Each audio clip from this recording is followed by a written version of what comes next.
Thank you very much, Kristen. Very nice introduction, and very nice, in fact, great honor to be here. It's not only an honor just to be talking about this really, really impressive exhibition that the Museum of Fine Arts has put on, but also it's personally a great pleasure for me because, as was mentioned in my biography, I really came to my interest in Japan because of this museum. My mother was an art historian, and she took me over one day.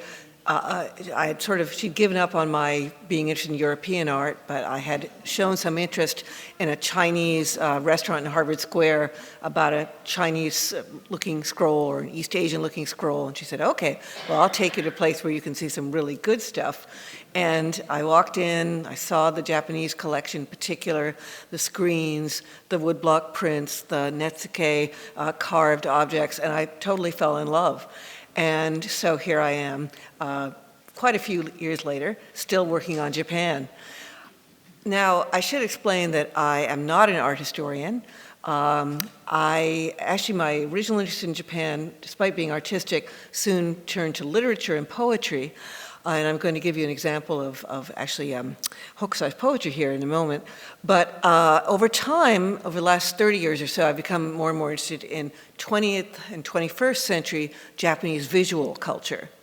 And that in particular includes anime and manga. Anime, of course, is Japanese animation, and manga, as we will see, are in this current incarnation are Japanese novels. Japanese graphic novels.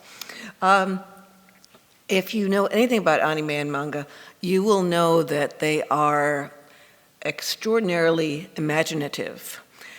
In fact, you could say they are extraordinary and imaginative because they are really kind of off the charts. Partly it's because of the medium itself, animation and drawing just, I think, allows a certain creativity and flexibility and imaginative approach to work.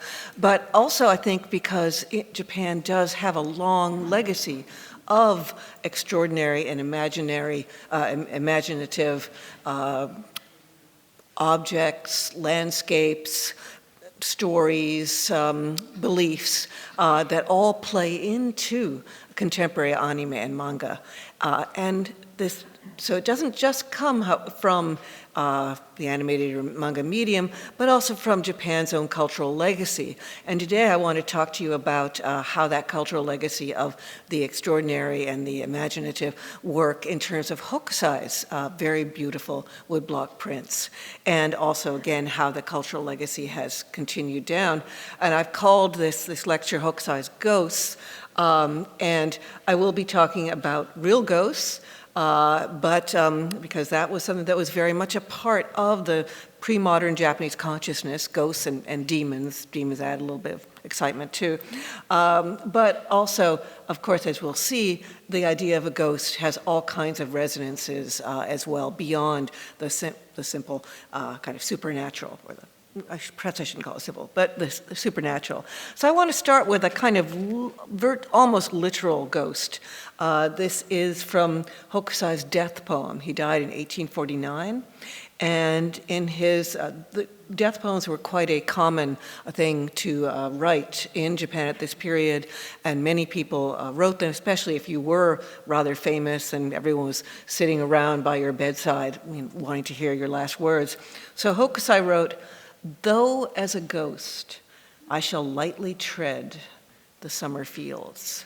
What he means by that is, yes, he's dying, but he's not necessarily going to go away, which I think was incredibly prescient of him, because he's quite right. He has gone on and on. But I also want to show you a little bit of the original Japanese writing for this. Hitodama de yuku kisanji ya natsu no hara. Because when he talks about ghost, what's translated as ghost is actually a very specific kind of ghost. It's a hitodama, which is a phosphorescent ball of something, phosphorescence, flames, but also perhaps a person's soul that goes around after one has died. And in this case, it's not necessarily malignant or scary, well, maybe a little eerie, but it just is what happens after you die. So he's imagining his particular hitodama as going along these withered fields, these summer fields. Basho, the great Japanese haiku poet, also had a dream of a last death poem in which he is stricken on a journey. He was a great wanderer, and he died while traveling. And he says, stricken on a journey, my soul goes wandering on withered fields. So there's something about the soul and also the fields. And naturally, Japan in this period would have a lot of rural areas and many fields. But I also think this is the field of the imagination that they are still wandering on. And throughout, not just right after their death, but continuing through history, floating through history in a very long arc. Hokusai himself lived to be 89, which is pretty impressive. No wonder he accomplished so much, although maybe we could all say he's also a genius. That would accomplish part of it. And naturally, his legacy has continued on and on since his death in 1849. I did think when I was doing research on Hokusai for this event about trying to compare him to Western painters. And the exhibition, which I hope you've seen, or I hope you will have a chance to see this afternoon, has a marvelous section on modern or 19th century, 19th century and 20th century Western painters who were influenced by Hokusai. And it's very interesting to see how much his legacy has continued in them. But there's an artist who is not mentioned in the exhibition that I did think had a certain interesting similarities to Hokusai, and that would be Pablo Picasso. By the way, the picture on the left is not Hokusai per se. He died before photography came to Japan. This is from a movie called Miss Hokusai about his daughter, in which we see a version of Hokusai in animated form. But I was interested in how much they do resemble each other. There's a kind of stern, also highly observant, highly perceptive quality. But of course there are many other similarities as well. Both of them were very old. I believe Picasso died at 92, I think. As I said, Hokusai died at 89. So their careers really did go on and traversed a very, very tumultuous history. In Hokusai's case, a time of transformation from a very inward-looking Japan that had been isolated from the rest of the world for a couple of hundred years, and was only just beginning to sort of opening up. And of course, in Picasso's case, World War I and World War II. I think Picasso, on the whole, was more socially critical. I think about a work such as Guernica, and he also didn't have ghosts per se, but he was very interested in mythology, and had this later period when he does Minotaurs, shows Picasso also kind of taking from classical works. I might also say that Guernica, I think, has a kind of eerie, terrifying quality that I think Hokusai would have appreciated. Another interesting thing that I found out about the two of them, first of all, they're both tremendous self-transformers. You can do that if you have 80 or 90 years. You can keep changing and transforming and creating new aspects of yourself and new aspects of your art. And we'll see in Hokusai the different things he did. With Picasso, of course, you go from the Blue Period to Cubism, then to his later works and ceramics and paintings, all kinds of different things. But one interesting thing that they also had in common, which is not noted very much, is their interest in erotica, their creations of highly memorable erotic pictures, and we'll see a very erotic picture by Hokusai. This is a warning, so if you want to hide your eyes or something, I'll let you know in advance. But it is interesting that, as I found out, that Picasso was, in fact, inspired by this particular Hokusai picture that you'll be seeing later on to create his particular erotic print of his own. So just some interesting things here. I'm not going to spend the whole lecture talking about Hokusai and Picasso because there's so much more, but it is an intriguing comparison, I think.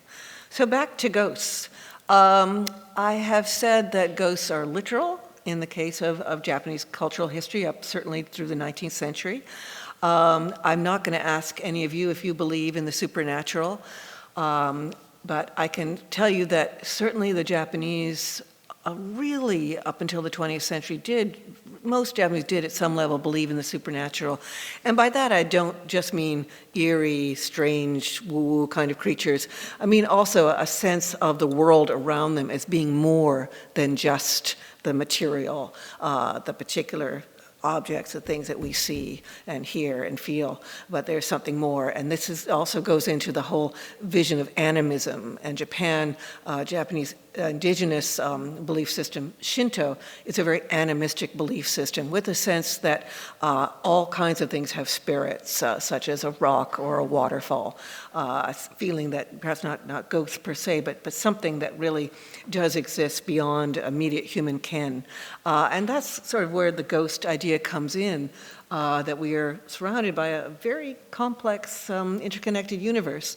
But I also, in terms of ghosts, I want to think about what ghosts mean for a minute. And one of my colleagues, a woman named Lois Zamora at the University of Texas, has stated that ghosts make absence present. Now, what does that mean? I think she means that when you see a ghost or read about a ghost or something, you're aware of absence, you're aware of loss, that the ghost reminds us of loss in most basic form. And I think that is absolutely true, and we will see in examples of Hokusai's work that these ghosts are kind of coming back because they feel they've lost something, lost their life, sometimes very unfairly. But also, I think it's interesting that Japan, till this current day, maintains a strong kind of interest in the supernatural in terms of anime and manga. And if you think about it, Japan itself has transformed and lost so much in the last 200 years. As a Cambridge Encyclopedia History of Modern Japan says, Japan has packed a lot of history into the last 2 centuries. And yes, there's a lot of history, but there's also a lot of loss as well. We also have memories that we want to hold on to, but we may lose. Traces of things that a ghost kind of can bring up and remind us of. Legacies, and of course, this is what I particularly mean when I say we're looking at Hokusai's ghosts here. We're also looking at the legacies that have continued in Japan, and I'll talk a lot about what's going on in Japan, but also, of course, the legacy of Hokusai's work in Western art as well. So ghosts are very much kind of important sort of way of a key to kind of understanding, I think, what is going on with Hokusai. And the second half of this lecture, I'll talk particularly about specific ghosts that Hokusai did. But for the moment, I want to turn to history. And we'll start in 1760 with right in the middle of a period of Japanese history known as the Edo period. And the Edo period is quite a long period. It sort of starts around 1620 or so and continues really until, the final final last gasp for 1867. So that's a good long time. But it's also a period that's interesting for so many other reasons besides longevity. It was peaceful. It was, which was a big contrast to what had gone on before. The period before the Edo period had been known as the Warring States period, and for very good reason, because people were constantly warring with each other. I think they just got tired of it and ultimately decided to have the Edo shogunate. That's rather simplifying things a little bit.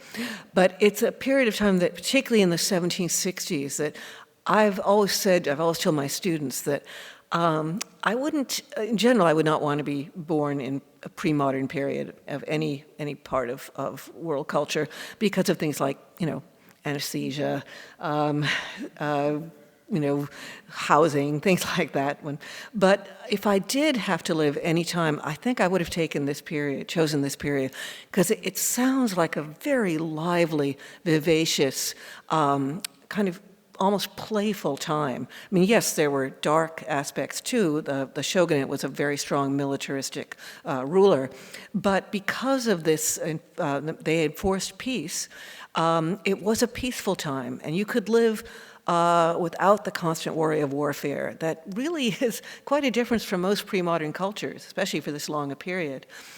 It was also a time of what I call efflorescent, of literary and intellectual arts, and a time of when quite a large percentage of the population was literate, which is quite extraordinary compared to most other populations in this period. There were also big cities. Edo, which is now modern-day Tokyo, was huge. It was over 1 million people. I think it was the biggest city of its time in the world. And you had a very strong merchant class. You still have the samurai technically keeping order, but you have this growth of a merchant culture which is getting quite wealthy and wants to have some fun. And so there's this playful side of Edo that must have been quite fun if you were, especially if you were in the merchant class, and probably particularly if you were male, but I will talk more about that as we go along.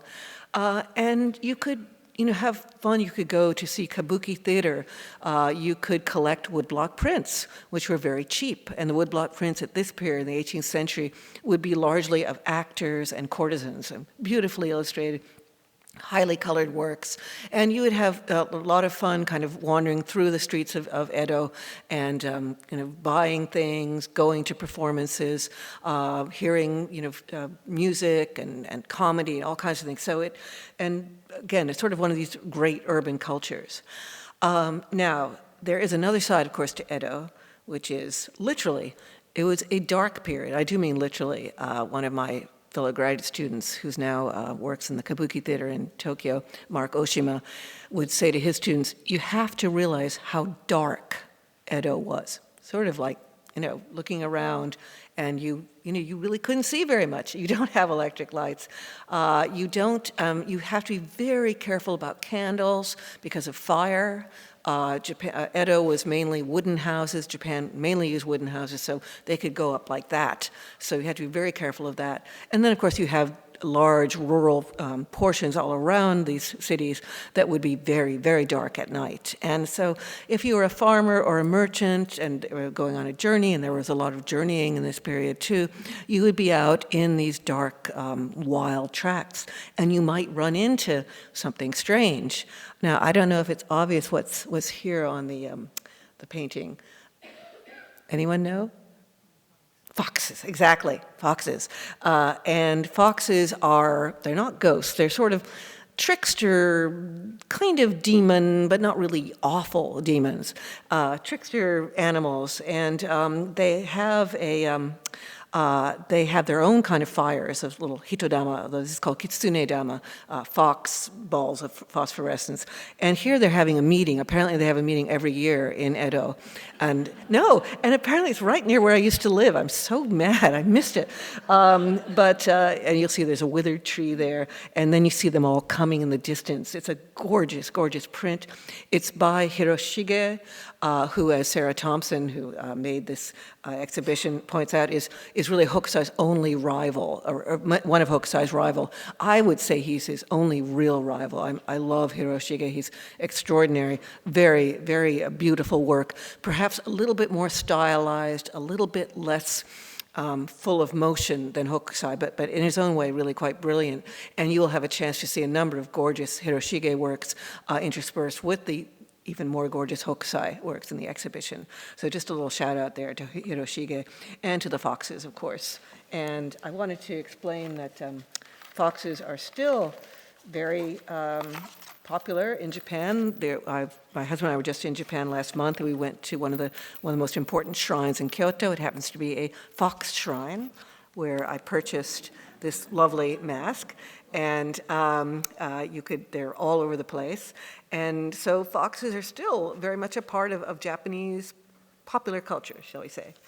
So you have that kind of darkness, of the literal darkness, and again, this sort of awareness of supernatural creatures. But you have something else happening in Japan as time is going on, as the 19th century rolls on. And that is a period, what is now known as the Bakumatsu. The Bakumatsu literally means the end of the shogunate. In Japanese, the term for shogunate was bakufu.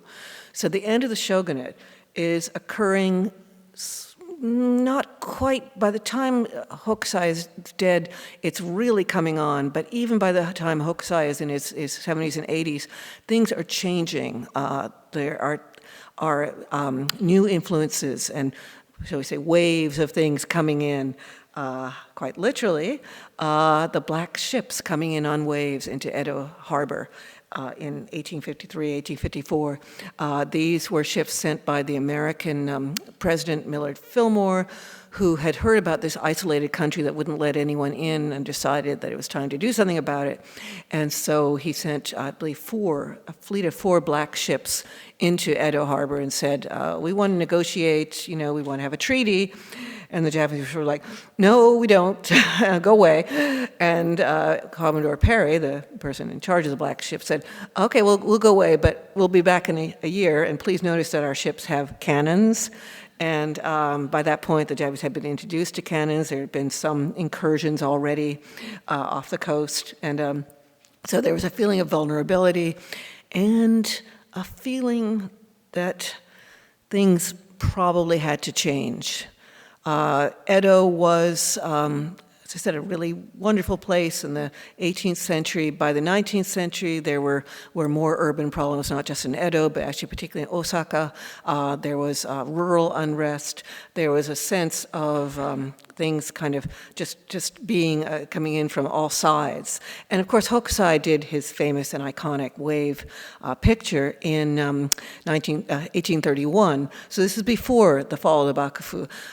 But it's certainly, when people have read it, as perhaps an anticipation of some of these changes. Now let's just look at this wonderful wave for a moment. A wave has, like ghosts, a wave has so many iterations, so many possibilities. On the one hand, it's moving forward. So, in fact, there's a Shakespeare sonnet, like as the waves make toward the pebbled shore, so do our minutes hasten to their end. So the idea is that the wave is inexorable, it keeps moving forward. And of course, this is exactly what is happening in Japan. There is a wave of change that they're not going to be able to shut the door on. It's coming at them. This could be good, could be bad, but it's, as I say, not much they can do about the process. So I'm not saying that Hokusai knew all this, but it's interesting to kind of come back and look at that a little bit in light of what was actually going on historically. There are many other aspects to the wave that are important. You'll notice that the incredible foam, the beautiful white lacy foam, or is it beautiful and white and lacy? Could it perhaps be claws? Could it be something kind of coming to get you? Is the wave perhaps itself an animistic creature out to grab you? And then, of course, we do have the humans, very small, on their boat, trying to crest the wave. And we hope that they'll do well. They're fishermen.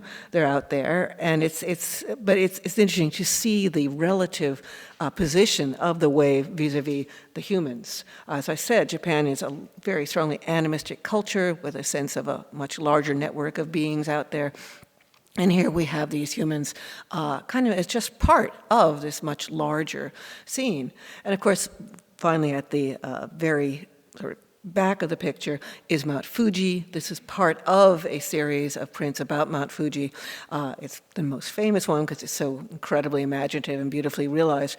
But Fuji is of course the symbol of Japan, and the fact that Fuji is there, clearly going to be able to deal with any wave that's coming by, is of course a sign of reassurance and hope.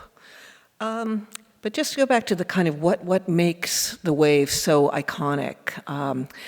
I actually took part in a 2-hour podcast by Lego when they were making their Lego Fuji wave kit, and it was with 4 other people, and we just talked for 2 hours about the wave and why it's so cool. And many different, the 4 others also had their own different viewpoints and expertise. But I think one thing that we came to the conclusion of is it's so dynamic. And this is what I mean by comparing Hokusai versus Hiroshige, whom as I said, I also admire tremendously. This incredible sense of vitality, of just something is going on, something is cresting. If you think about what a wave is, this constant forward movement, and clearly the designer of the Lego exhibit, which you have probably already seen in the Hokusai exhibition, got that, I think. It's quite amazing. I would not have thought a Lego kit could actually look that dynamic, no offense to Lego, but there is something really quite transformative about this.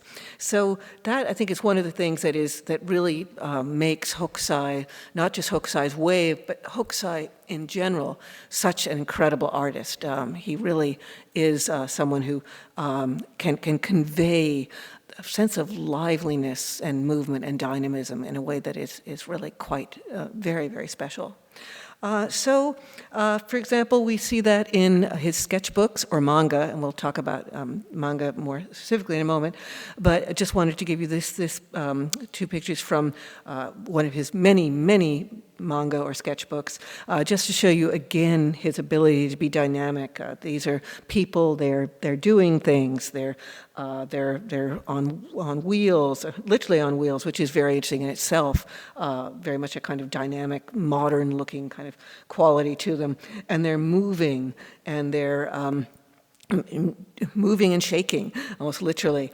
And so you have this feeling of change. And what they called this period from the 1830s on was a time of change from within and without. This was a time when the Bakufu was starting to realize that it no longer had such a hold on the populace and, the shogunate, and also that there were these, so the internal changes were going on, and you also had external threats coming in.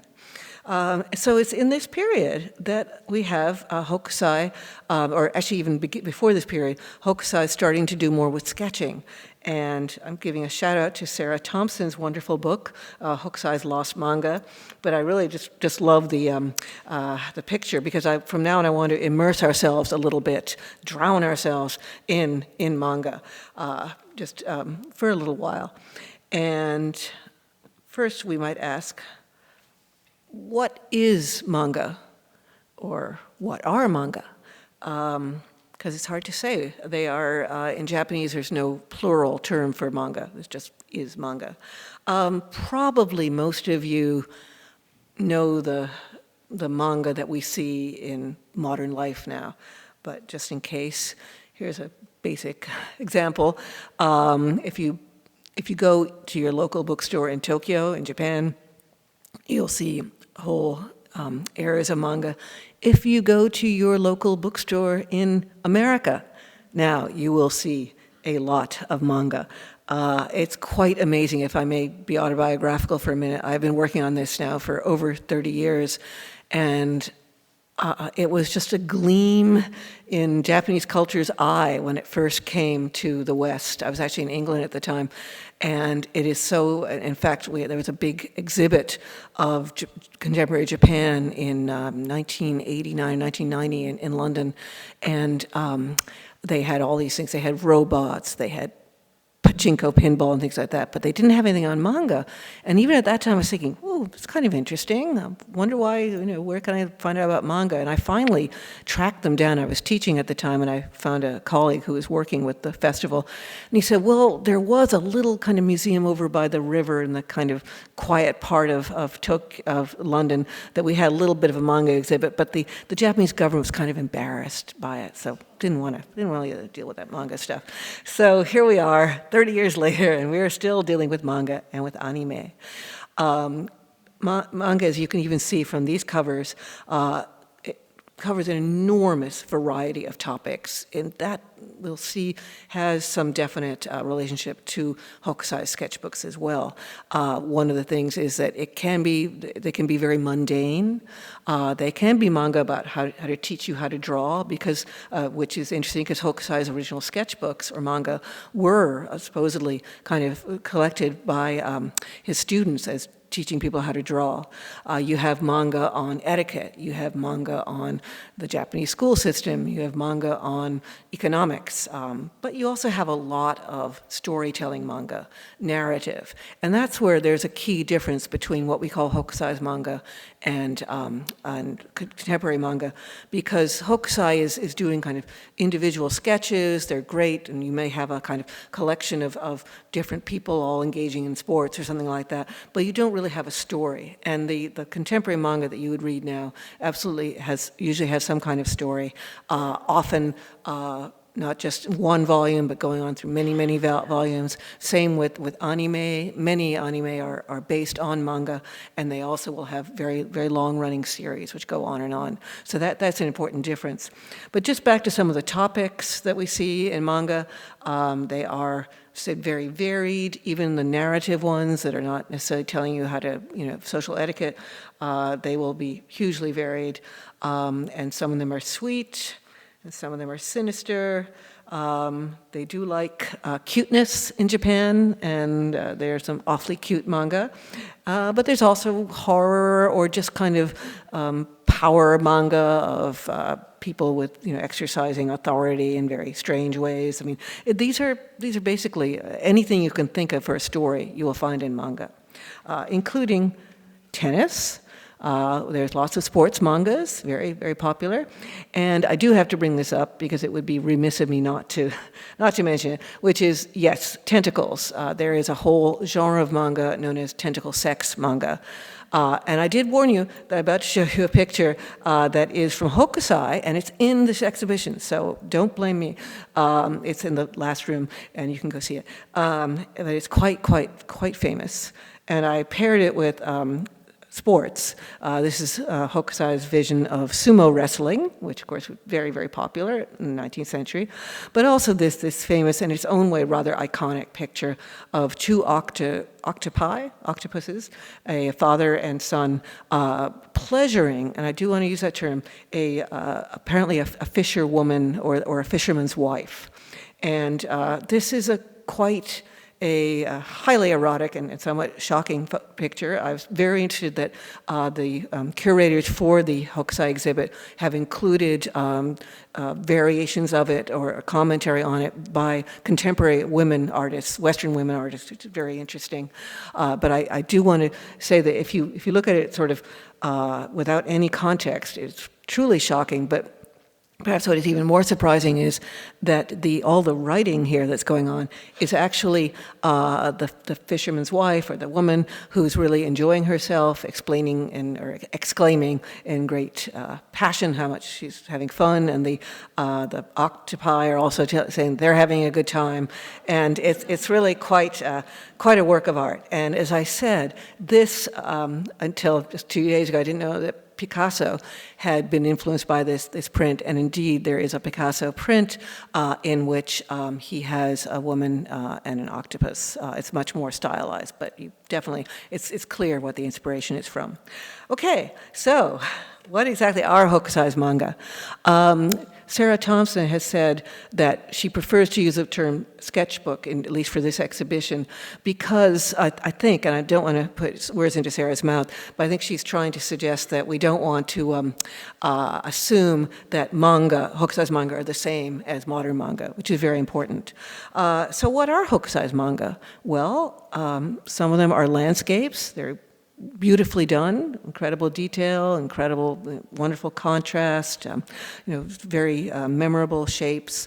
Hokusai, like Picasso, as I said, they're both transformative artists, and they both go on to new things. Until Hokusai, really, the average woodblock print was more of about a courtesan or an actor, as I said. Hokusai was really pushing the art in new directions, one of them which was to landscape, and he does these landscape manga are just gorgeous and extremely influential for later artists as well.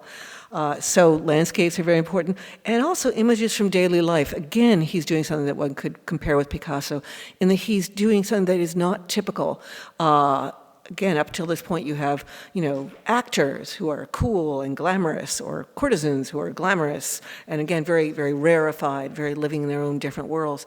Now we have a vision of daily life where daily things can be seen as artistic, fascinating, fun, playful as well. And this is very interesting, not just for Japanese, its influence on Japanese art, but very much for its influence on Western art. I wrote a book called From Impressionism to Anime, and I talk very much about how people, French artists such as Van Gogh, Pissarro, Monet, were all fascinated by the idea of just having regular people in art, not heroes like someone of Delacroix, but just regular people doing their stuff. And that was, certainly there were many reasons why that was becoming sort of ubiquitous in 19th century Europe, but it was definitely also partly because if Hokusai could do it, then they could too. And Hokusai was, by the 1870s, definitely a very important presence in European art, with people like the Goncourt brothers, and Stefan Bing, who published an entire monthly journal called The Art of Japan, sort of saying how, just how the new world opened up to them, seeing Japanese woodblock prints, and in particular Hokusai, who was already being recognized in the West as a major figure. So Hokusai did images of daily life, very adventurous for that time period, but also not so daily. Now we're getting more into the ghost realm. This is a picture of, you'll see two creatures, with very, very long necks, and they're called rokurokubi. And they are very distinctive. They're not necessarily evil. One of the interesting things in Japan is that most demons and ghosts are not necessarily evil per se. If they do bad things, it's often because they're very angry, legitimately so, or they're just, complex creatures who sometimes have fun, sometimes do nice things, sometimes don't do nice things. The rokurokubi are, I think, really just having fun here, just showing off a little bit. But you will see, just again, this dynamism of Hokusai's art in the way he's getting those necks extended. And rokurokubi tend to be particularly female, and I'll go into that more in a moment. So we have this very not-so-daily occurrence, which, and Hokusai's monsters and ghosts and spirits are part of the manga, and they are just marvelous, and you'll see them in all his sketchbooks. So daily, not so daily, and not so daily at all. This is a picture from a well-known story from, I believe, the 11th century, about a man, a quite high-up courtier who was perhaps unfairly executed and became a ghost, and started haunting the palace, and that was considered not very good. But people didn't figure out what to do about him. So finally, this woman, this noblewoman, a court lady, came out and just reasoned with him. Well, maybe not reasoned. Maybe kind of laid the law down and said, "No, that's enough. You're out." And this is a very, very famous story, and it's it's many iterations of it as well. But this is quite a lovely one. Again, we see the movement, the sense of the ghost kind of shrinking almost from this strong, indomitable woman. Now, I mentioned, you may be asking, why do I think this is less daily than the rokurokubi? The reason why I'm thinking of it is that in general, as really unusual, is that in general, in Japan, the most famous ghosts are women. So it's interesting that we see a male ghost and a very, very regular, normal woman, because for the rest of this talk, I'm going to be talking particularly about female ghosts. And I'm wondering why, it's sort of interesting that Hokusai does do this very normal woman, and he has many pictures of women who are not ghosts. But I think, I've wondered if it's partly because he had daughters himself. And one of them is a woman now known as Miss Hokusai, and there's an animated movie about her. And she was a talented artist in her own right. And this just gives you a sense of what Edo would have been like. And I was very excited to see that the exhibition here has a couple of her works. It was not, I don't think it was well known for a long time that Hokusai's daughter did her own art. She was clearly very talented. I'm not an art historian, but I do think her use of color is quite magnificent. Hokusai was surrounded by normal, or at least impressive, but still, human women as well. But his specialty that I want to sort of emphasize is, of course, ghosts. And this is also from the exhibition. It can be seen as an example of his perspectivalism, in that he's using sort of Western perspective, point of view, and which is kind of exciting and adventurous. But the theme itself is kind of exciting too. It relates to an old game that they used to play in Edo. Remember, Edo was a dark place, and they used to amuse themselves, merchants and samurai and people who had the leisure time, by sitting around together in a group, a party, and one person would they each have a candle, and one person would tell a story, a ghost story, of course, and then when he finished, he would blow out the candle. Then the next person would tell another ghost story, and he would blow up the candle. And by the end, it's supposed to be 100 people, but I don't think it's nearly that many. By the end of the evening, everyone would be sitting there in the dark, having been, totally molested by these terrifying ghost stories. It's one of those things I think when in the middle of the day you might think, oh, sounds like fun. But oh my God, by the end of the night, I just can't imagine how people ever slept in Edo. Okay, so because sometimes these ghosts were not very nice, and so we turn to me, the most interesting part of the exhibition here at the MFA, which is the last room, which has some superlative examples of Hokusai's ghosts in woodblock print in particular, but also in manga as well, in sketchbook as well. And I already mentioned the rokurokubi here.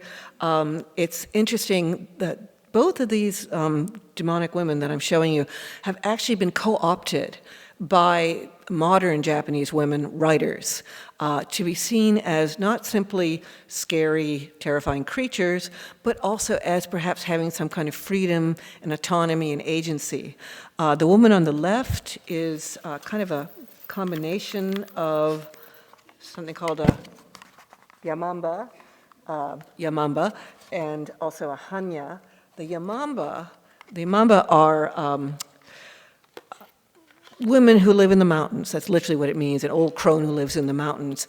And they prey on travelers, particularly young male travelers who are perhaps lost in the rain or the storm or something. And they come into this old hut, and there's this elderly, sweet lady who says, "Oh, come in, dear. Let me dry off your coat and give you a nice meal." And then she eats them.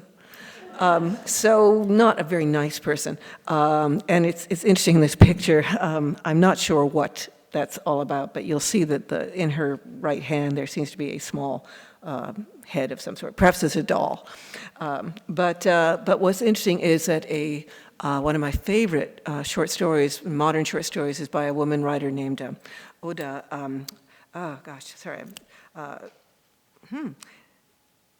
Mizuta, I think, Oda Mizuta, and it's called the Smiles of the Mountain Witch. And in it, she imagines a regular woman who, just a normal woman who just happens to have second sight. She can look at her husband and tell that her husband wants her to be a little bit sexy, but not too sexy, a little bit, to be a good wife, but also a little bit naughty and mischievous. She can look at her daughter and see that her daughter wants her to be a good mother and care about her, but also leave her on her own sometimes, for God's sake. And eventually would begin to realize that the mountain witch is actually a regular woman.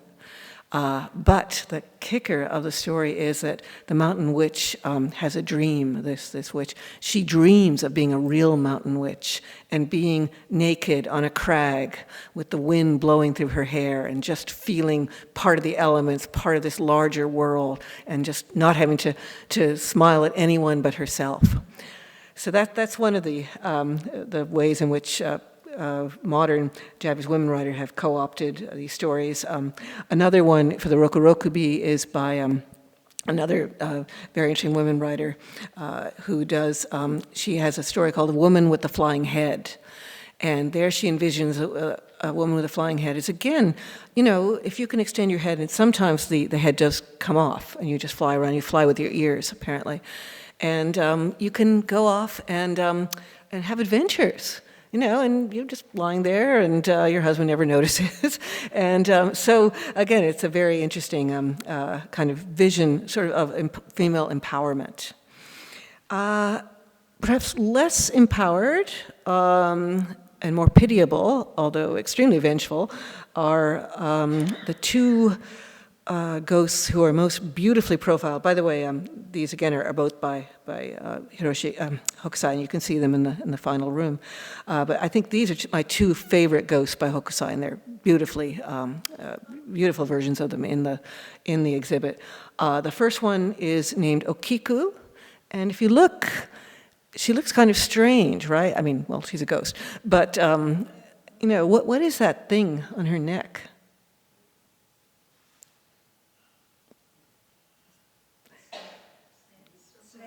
Oh, exactly what I would have thought, yes. But it's much weirder. It's plates, dishes. Okay, why does she have a neck made of dishes? Well, partly it may be an evocation of the Rokurokubi, the woman with the long neck, but the story is that Okiku was a lovely young domestic servant at the mansion of a samurai, and the samurai decided to put the moves on her, and she refused him.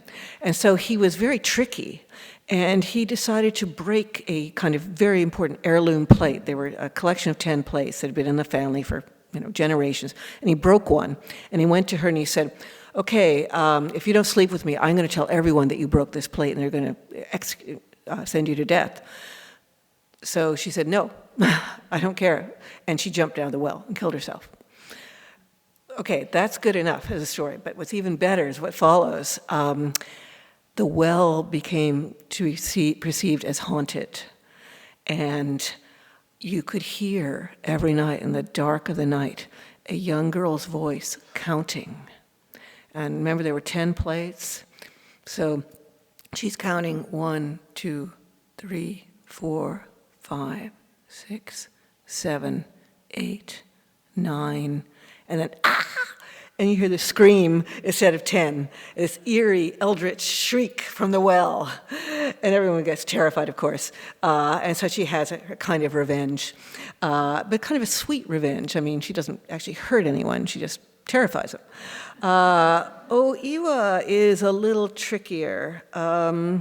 She is, again, very justifiably angry.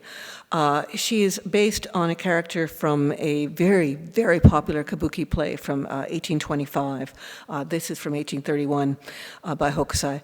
And it's called the Yotsuya Kaidan, or the scary story of Yotsuya. Yotsuya is a section of Tokyo. And it's a very complicated kabuki play. If you know opera, you will find kabuki even harder to understand than opera. It just has millions of subplots and things. But the basic story is that Oiwa was the wife of a man named Iemon, and Iemon got tired of her and was interested in another woman, and they got together, or somebody got together, and decided to get rid of Oiwa by giving her a kind of sort of balm or unguent or ointment that basically was supposed to kill her, but instead of killing her, it destroyed her looks. And I have to say, on a personal note, I've just had a little bit of Mohs surgery, and which is not nearly as disfiguring as getting a horrible ointment from your husband. But yesterday, my husband and I were walking through Harvard Square, and somebody said, "Good God, what happened to you?" And I thought, so yeah, I could imagine Oiwa must have been pretty irked by this. And she ends up dying, being, I think, either killing herself or being killed. and then she comes back to haunt her horrible husband in various iterations. And what Hokusai has done is to make her into a lantern. Remember, we've seen all these lights, the hitodama, these phosphorescent things. Well, here she appears as a lantern, and lanterns were very popular in Edo too, of course, because again, dark nights. And he's made her face into a lantern. The lotion also affected her hair, and in the actual kabuki play, there's a scene where she is combing her hair, and it starts falling out, and it falls out, and it falls out, and it falls out, and it gets to be about this much black hair lying there. It's a very creepy play. And he's made her hair look weird, and then she has this disfigured eyeball, which becomes very much a kind of trope of what Oiwa was supposed to look like. And just a couple more iterations, again by Hokusai, that are available, that are on exhibit.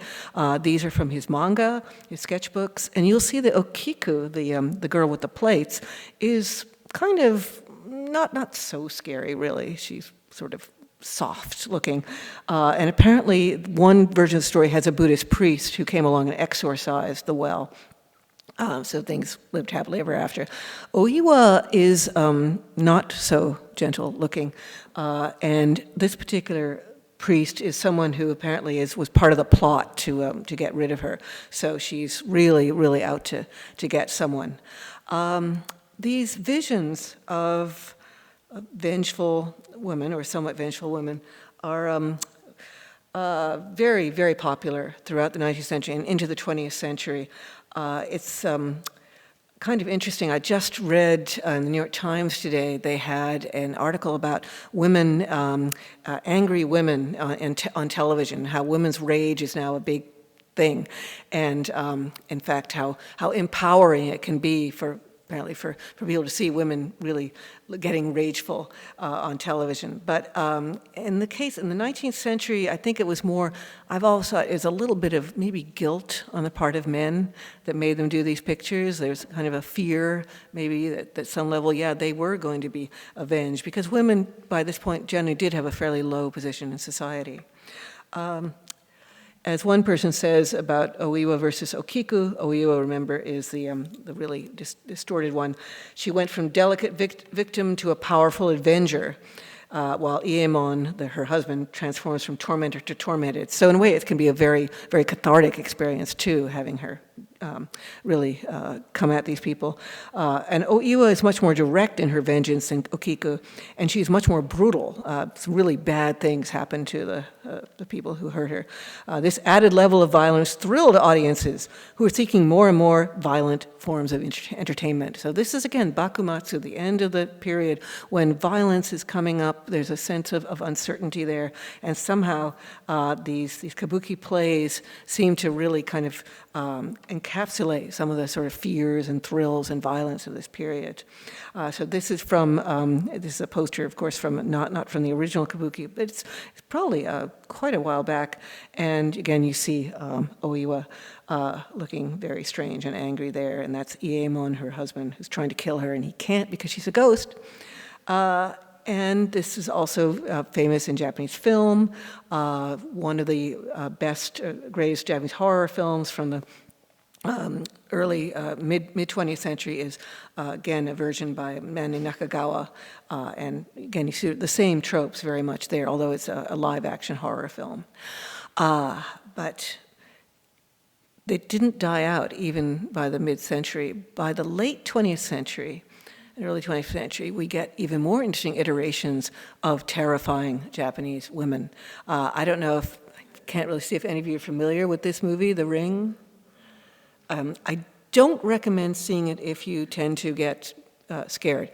It is truly a scary movie. I think we would all agree, my family at least. But you will notice that, again, you have the hair and the weird one eye. So very clearly an iteration, if not specifically of Hokusai, but some shout out to this very classic pictorial trope. However, that's not just Oiwa who is being kind of brought back, but also Okiku. Remember Okiku goes into the well? Well, in The Ring, we have a young girl who is in a well. And I don't want to spoil it for you, but just let's just say she comes out of the well, okay? Very quickly, on to other things. So a few more modern manifestations of these creatures in manga and anime. This is we mentioned the haunted house picture already. I think we can see some definite evocations of haunted house in modern manga. This is by a man named Shigeru Mizuki, who is a really tremendous manga artist who lived through World War II. And in his case, it's very definitely social commentary that he's bringing out the ghosts. But I think you'll see in this picture, he has this creature called Ge Ge Ge no Kitaro, who also, if you see in the middle, has again one eye in the face over him. Another little shout out, I think, or evocation of Hokusai's Oiwa. Another very popular anime and manga series, actually by a woman named Rumiko Takahashi, is called Inuyasha, and it's a very popular series, and it's about a young demon boy, half demon, the young man with the white hair there, he gets involved with a friend who's a shrine priestess from the 20th century, and they have all these adventures in which all these incredible demonic creatures come out.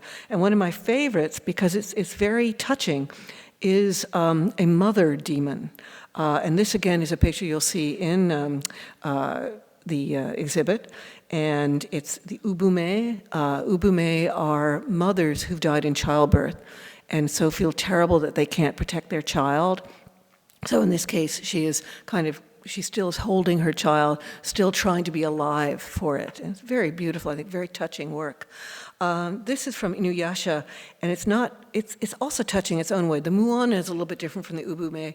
The Muona is a woman who has died and not been able to connect with her child at all. And she actually tries to find souls, try to bring children to her and kind of embrace them into her. And she pretends to be the mother of Inuyasha, the young silver-haired demon, and tries to embrace him into her body in a way that is strangely, again, very touching, because Inuyasha is half demon, he never knew his mother, he's very sad, and part of him really wants to embrace this strange motherly figure, but part of him realizes it's not a good idea.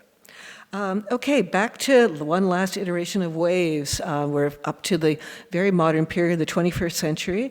As we said, Hokusai's waves are iconic in many, many spheres.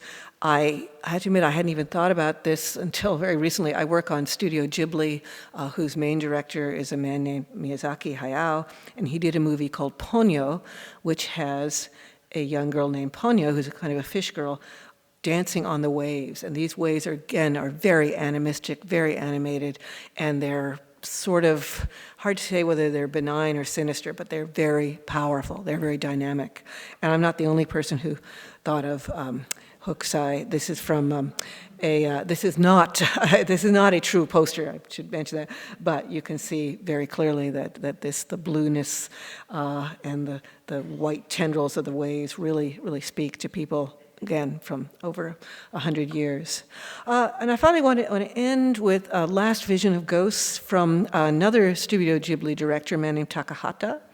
In 1994, he did a movie called Pompoko, which is about an attempt by tanuki, who are raccoons, or trickster raccoons, like foxes. They can transform, they can trick you. And they are trying to fight back to protect their rural area, which is about to be menaced by developers. And in fact, we have this picture, which to me at least does make me think a little bit of a red Fuji there. But the idea is that their land and their landscape is being just destroyed. So how do they fight back?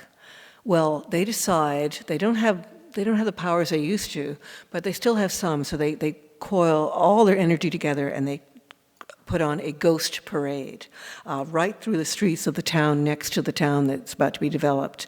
And in it you will see just this incredible extraordinary imaginative quality.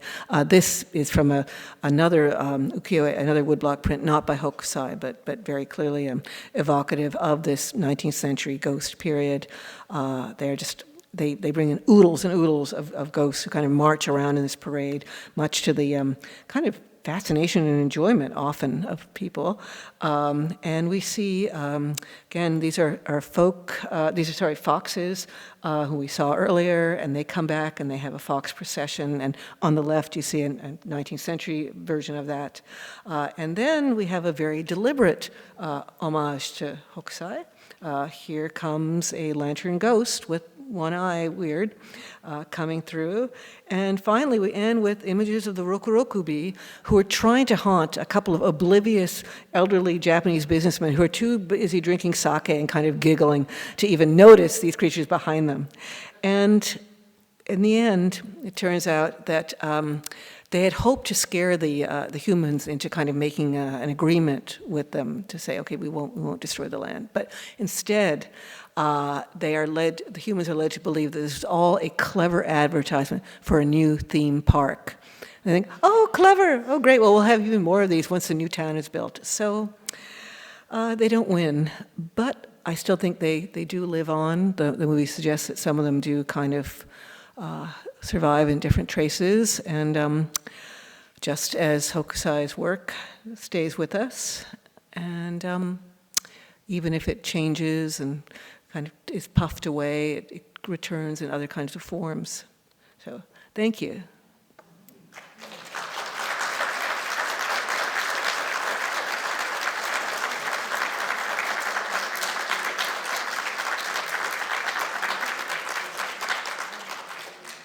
So I'd be happy to answer any questions.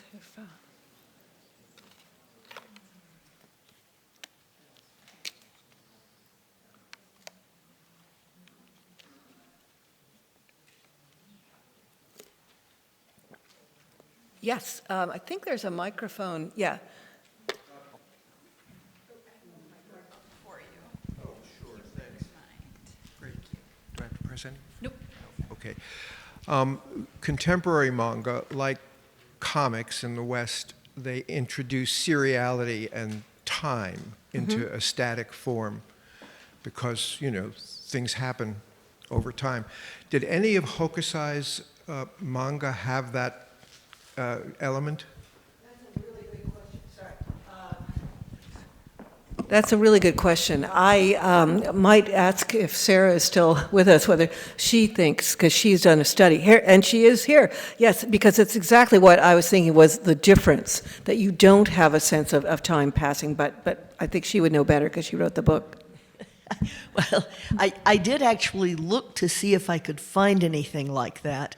And in the book titled Hokusai Manga, it seems to be static pictures, you know, just one scene at a time. Often there's narrative content.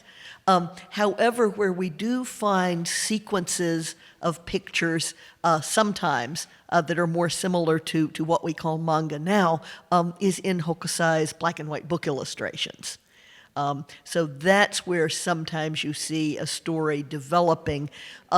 Usually the images are more separated than they would be in a modern manga, which would be one scene after another. But that's where I think there is a lot of similarity. Okay.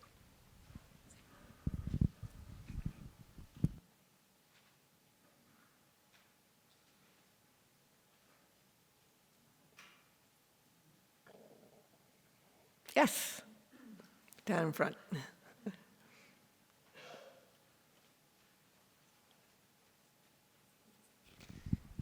Thank you.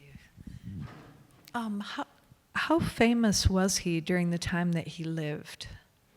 Interesting question, too. He was quite famous. This is not an obscure artist who never sold a print. He's no Van Gogh. And he got famous particularly because of his manga, of his sketchbooks. They started being collected, and again, Sarah can correct me if I'm wrong, in, I think, as early as 1820, and they were collected by his students, and he wasn't apparently all that interested in them himself at this time. He just said, oh, well, you know, do what you like. And then the first edition did very well. And you have publishers for woodblock prints at this time. So his publisher, you know, had put them together and sold them, and thought, oh, it'd be nice to have some more, as publishers do once they realize they're on a hot thing. And so more and more he published a number, at least 5 or 6 or maybe more in his lifetime. And then after he died, again, very typical of publishers, they scrounged around, no, I'm being unfair, they found some more manga of his. So he was a big deal. He was, kind of a bestseller kind of person. And it's, and generally people really, all humor aside, they really respected him because he was so protean, so extraordinary, and really bringing in new things. And this was a time of when new things were very exciting to be contemplating. And again, Sarah, if you want to add any more. I think you said it. Yes, he was very well known during his lifetime.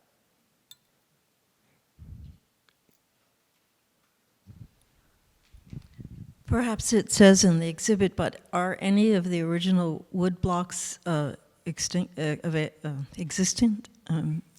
I can answer this because I very fortunately went on a tour with Sarah Thompson, the curator, yesterday, and people asked this, and no, the originals are not existing because they would be destroyed in the actual production process. And I'm hoping I'm getting this right. I really listened very hard, Sarah, because you would have these wood blocks that you would kind of put, face side up onto the actual sort of production, and then as you would go along, they would then create these prints, but the prints themselves would, in the creation of the prints would actually destroy the original. Is that reasonable? I'll yell. Yeah. It depends whether your question was about the original drawing or whether it's about the block of, the block of wood that's carved based on the original drawing. And I'm not sure what you were asking about. The actual wood, yes, and whether any of those have survived. A few. We actually have here in this museum the blocks for the complete blocks, including the outlines and the colors, for one of Hokusai's illustrated books with views of the city. But it's quite unusual. Basically, we have it because it was purchased in Japan in the 1880s, and not many other examples of the original woodblocks have made it all the way to the present. So there are a few here and there, but not very many.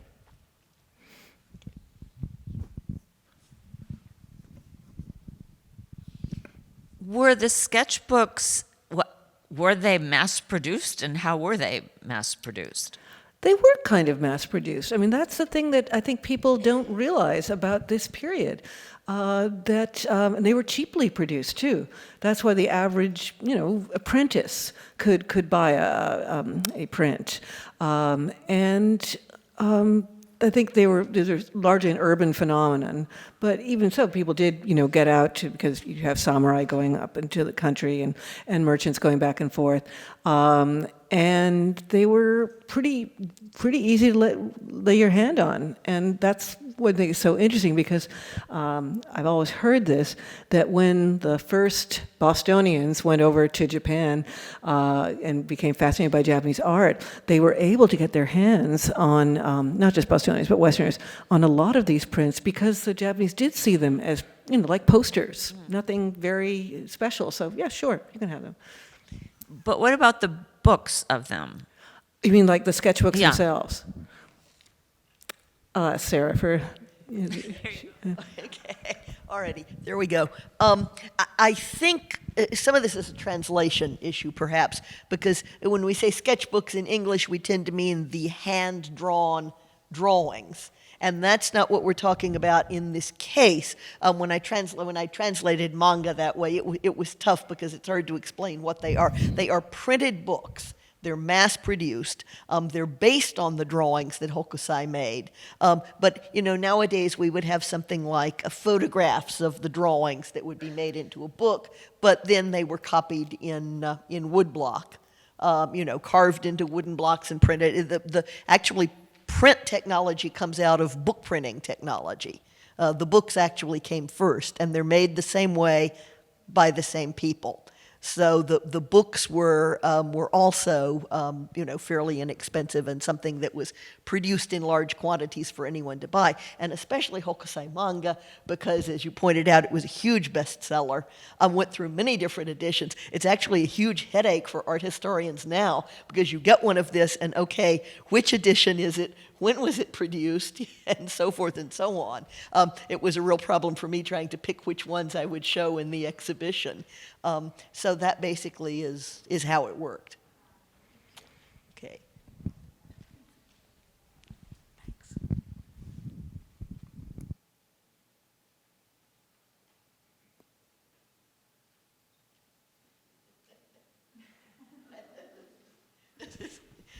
This is my little question or comment. Thank you for the information about the Picasso octopus drawing. I did not know about that, and so now, I was just now so I have to go amazed. and look and see if I can find that. Yeah. Yeah. I actually think there are more than one candidate, but there's one very obvious one, which is very obviously an octopus, very obviously a nude woman. It's one of his many reclining nudes. And apparently he did like Hokusai. He did collect Japanese prints, which I had no idea. It's so Thank cool. you. Yes. And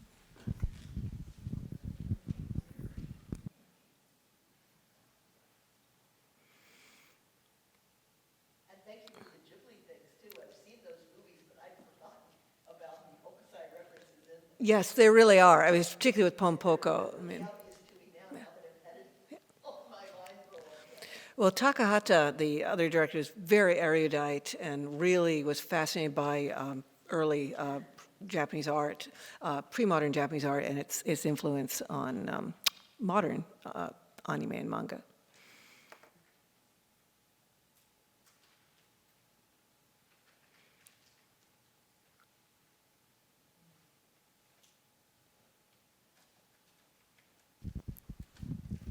Why, I have laryngitis. Why was manga so interesting and collected by people in Japan at the time? Do you mean like Hokusai's manga? Huh. I would speculate that, as I said, partly because it was new in certain ways, that it wasn't, I mean, you have a very major tradition of beautiful courtesans, fascinating actors, gorgeous costumes, all that kind of thing, very much the pleasure quarters, so-called.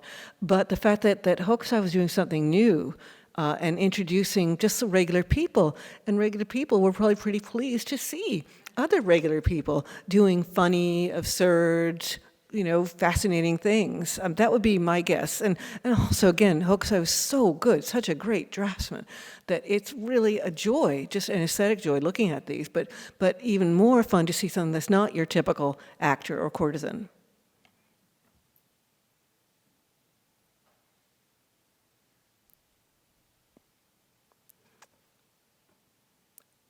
Well, I think that's, yeah, thank you for your questions, and thank you for coming.